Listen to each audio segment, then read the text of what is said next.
Assalamualaikum warahmatullahi wabarakatuh, and welcome to Gossip. My name is Farah Azalia, and today I have an esteemed line of guests and friends to join me on the program today. On my right is Ina Huzaima, Dr. Fauzia Hassan to my left, and Anita Abu Bakar. You've probably seen her a couple of times in this series. Alhamdulillah, thank you so much for being here, ladies. Thank you. Thank you for having us. So basically, we want to talk about a couple of things today in relations to something that I think is quite relevant to us as women, which is women's position in the workforce. But I guess I would probably want to start off with asking, has being a woman ever been a hindrance or something that helped you back in your specific areas of expertise? For me, yeah, it wasn't like a conscious thing. Maybe it happened, but because I never thought it was happening, so I didn't notice.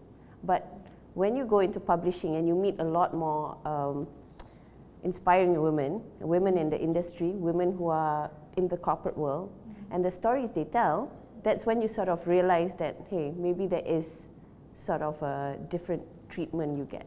Right. Okay. Yeah, but maybe it was like people say, like ignorance. Ignorance. Yes. And the publishing world you were talking about, is it newspaper, magazine? Magazine. So because I've been the editor of Cosmopolitan, which is a women's magazine, and then now I'm the editor of Her World magazine, and it's a women's magazine. The women we meet and who share, the women that share their stories, then we sort of see it. We see it a little bit more clearer. Yeah. The difference in treatment, yeah. Right, okay. The difference. Yeah. Doctor, anything? And well, I come from the medical background, and when I first graduated, that was back years in the 80s, where you're not born yet, maybe some of you. And at that time, women doctors, especially obstetrician and gynecologists, are very minor. Not many women involved in that area. right. So of course, going to become an obstetrician is going to be a very, very busy field of work. And a lot of people were telling me that if you go into obstetrician and gynecologist, you will want to be trained as one.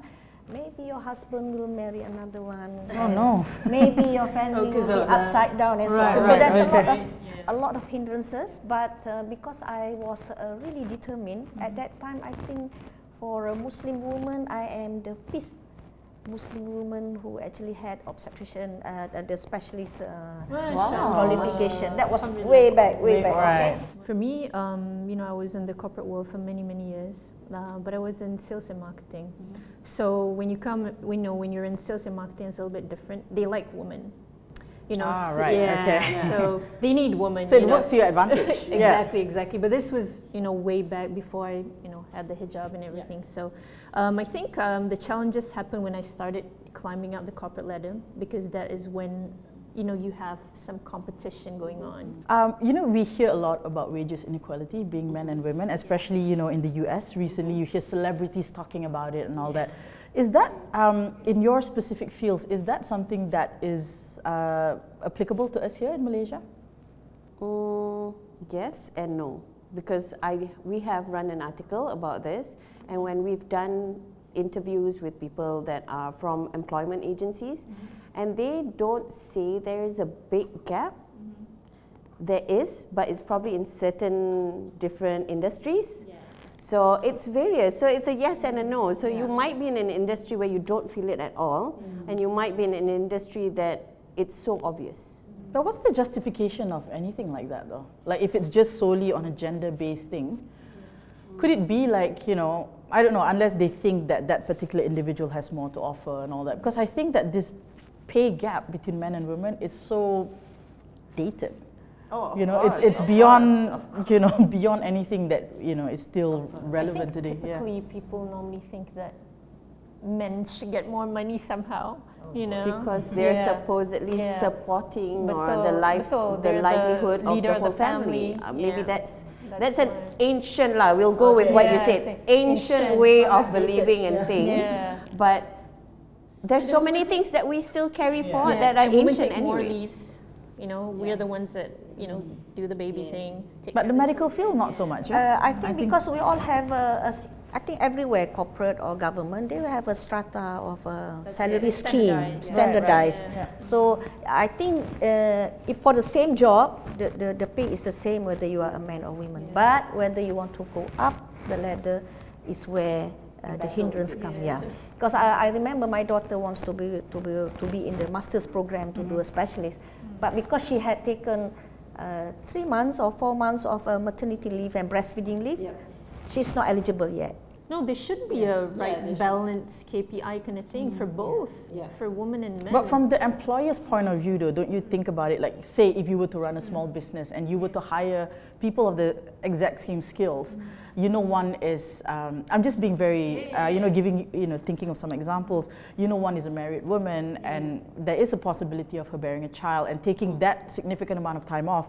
As an employer, wouldn't your investment be more, it's safer? I will admit, because being the editor, you know, when we hire staff, I will admit it's really bad because I'm a mother as well.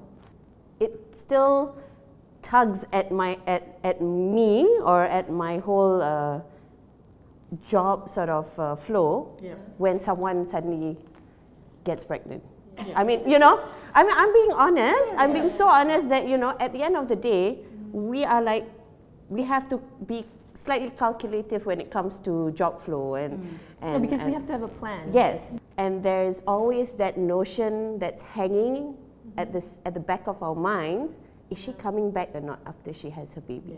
Right. Like for me, one of the main questions or criteria is, you know, when I ask, especially when a single, you know, woman comes in, and I say, "Are you going to get married anytime soon?" That's always one of my main questions because that's so I mean, you know, so I understand on the pregnant thing. It sounds bad. It really sounds bad, but you look at it from the other side, the employers. It is an employment thing. We are running a business. We have superiors to answer to. If you want to get married, you want to have a baby, talk it out with the employer. Have a game plan.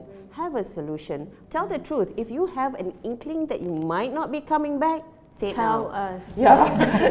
Anita's like, tell us. Yeah. Because it takes a lot of planning. But I'm also very flexible in the sense that if you know, if I know what your plan is, you know, I can tell them, you know, you can work from home. I'm fine with it, really. Just don't leave us in the dark. The planning. It's planning. Yeah, it's all about planning. So it's interesting when we talk about something from a woman's perspective and also as a woman employer, we start to see things from a different point of view. So we're going to talk more about this, and we're also going to discuss more about the environment that as women we create for other women. So stay tuned, you don't want to miss this.